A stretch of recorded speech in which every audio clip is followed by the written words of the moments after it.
Well, you know, I mean, listen, the guy's got a gun, for crying out loud, all right? I mean, what do we got to do? I mean, Black Lives Matter's got to have a dead cop first before they have a dead perpetrator. So that's the issue here, and I think it's totally ridiculous.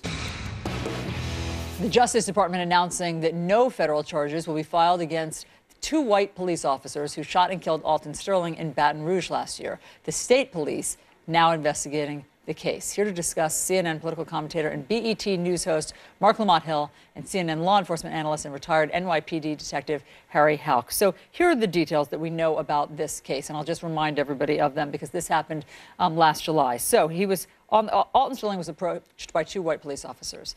They got him on the ground. He was shot while he was on the ground. He was shot 6 times, 3 times in front, 3 times in the back. He had a gun in his pocket. Now, according to his family, one of the police officers put a gun to Alton Sterling's head and said, "I'll kill you." So the family is obviously, Harry, quite upset that there are no federal charges. What do you think is going to happen at the state level? Harry? Who are you speaking to? Sorry, Harry, you. Yeah, okay. Yeah, well, first of all, I think that you know, this investigation at the state level should have been already conducted. There should have been a parallel investigation with the FBI investigation. But I think it's going to come the same way as the FBI investigation, the U.S. Attorney's Office investigation, is that these officers acted properly.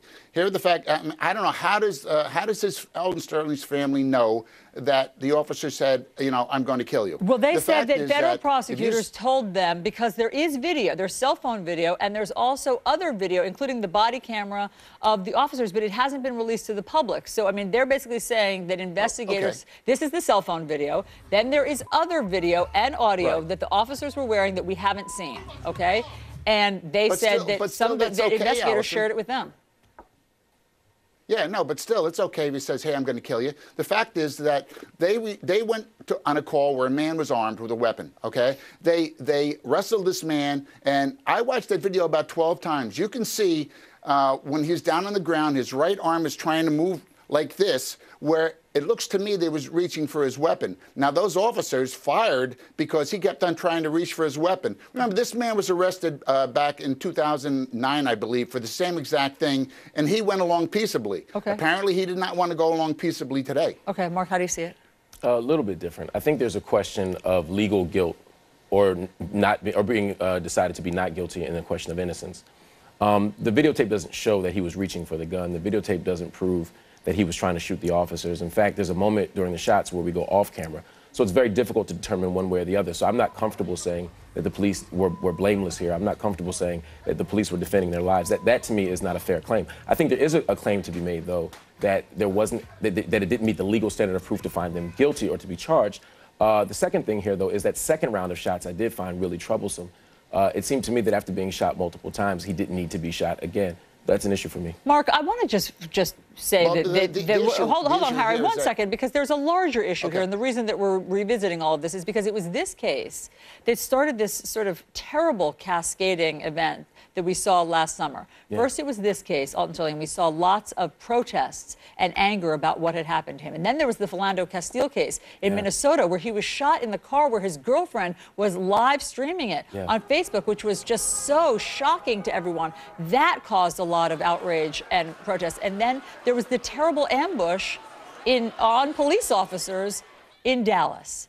And so that we all remember that's why this one is still so embedded in our memories. But what's happening this time around, where now that there's no federal charges, you don't see lots of protests and lots of outcry? Has something shifted in sort of the national mood on this? Absolutely, and I'm glad you said you don't see a lot of protests. Maybe because this man was armed, that's why.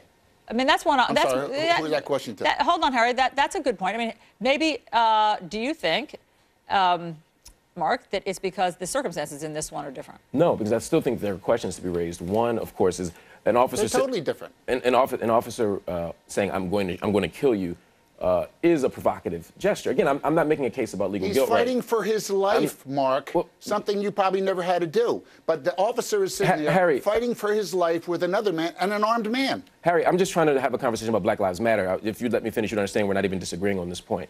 So we can agree sometimes.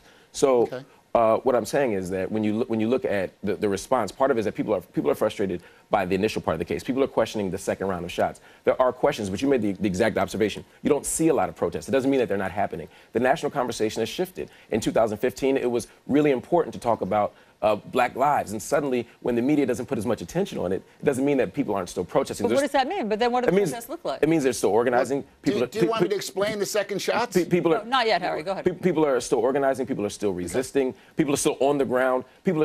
Black people are still fighting for the value of Black lives, even if mainstream outlets aren't talking about it. But is it a quieter protest now? I don't think it's a quieter protest. I think it's a different kind of protest. You know, 2 years ago, people said Black Lives Matter only complains. They only march, which was never true. They've always been doing other things. But now you see Black Lives Matter and the movement for Black lives all around the country, changing policy, getting people elected, asking for structural changes. I was at a drug policy conference 2 weeks ago in Atlanta with the Drug Policy Alliance, where one of the founders of Black Lives Matter was talking about structural change so that we can reduce arrests and we can reduce these incidents. It's a different conversation. Harry, I know you wanted to make a point. Last word. Right. Well, I think level heads are prevailing now, and the fact that the officers had to shoot him a second time was clear. That the fact that the officers still did not feel that the danger was eliminated, and they had to fire a second time. Well, and I mean, you know, it's and a fifth and a sixth, there. and a fourth and a fifth and a sixth. Well, you know, I mean, listen, the guy's got a gun, for crying out loud, all right? I mean, what do we got to do? I mean, Black Lives Matter's got to have a dead cop first before they have a dead perpetrator. So that's the issue here, and I think it's totally ridiculous. And we're going to see the same thing we've seen with the Baltimore Six. These officers are going to be exonerated, and at the end, they will never go to jail because they acted properly. Okay, we'll see if that prediction holds up. Harry, Mark, thank you very much for making your points. Chris. All right, what a story this is. NBA star Isaiah Thomas overcoming unimaginable grief.